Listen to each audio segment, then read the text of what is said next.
Oui, bonjour. Là, on va aborder l'exercice sur le transformateur triphasé, mais on va négliger les pertes. Mais je vous donne des schémas, ça vous permet de vous mettre dans l'environnement de l'exercice. On voit ici le transformateur, le primaire, le secondaire, triphasé, 20 kV, 400 volts, et là, on voit la distribution. Ici, on voit ici le couplage triangle, et là, c'est étoile. Une fois qu'on a dit ça, on va regarder les types de transfo qui sont là, pardon. On a le transfo sur poteau, on a le transfo HTBT, d'accord? Et on a le transfo toujours HTBT, mais là on voit les circuits magnétiques, d'accord? Ici, on va faire le schéma de travail en monophasé, plus simple, pour nous faire les calculs. Donc on voit ici U1, I1, U2, U2 au secondaire. Le but c'est de démontrer que SA égale S2, les deux puissances, d'accord? Donc comme on a dit, on va négliger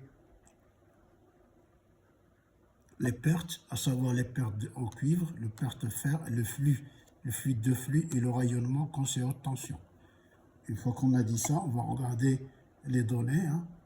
Voilà, les données sont les suivantes. Donc, on a dit un transfo 20 kV au primaire, 400 en secondaire, I2 200 ampères, fréquence 50 Hz. Première question, on doit calculer le rapport, vous voyez, on va calculer le rapport de transformation, on va calculer S2, donc vous voyez la différence, là on va avoir la notion de racine de 3, parce que c'est triphasé, d'accord? On va calculer S1, d'accord, racine de 3, U1, I1, racine de 3, toujours triphasé, et on va vérifier est-ce que S1 égale S2, parce qu'on a négligé les pertes.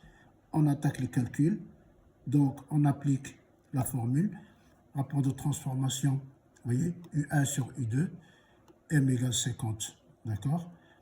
Puissance apparente secondaire S2, racine de 3, 400 fois 200, on va trouver S2 égale 138,6 kV ampères, d'accord? Donc ça, S2 est fait. Le primaire va utiliser le rapport, vous voyez, on multiplie U1, I1 égale I2, I2. Ça vient de S1 égale S2.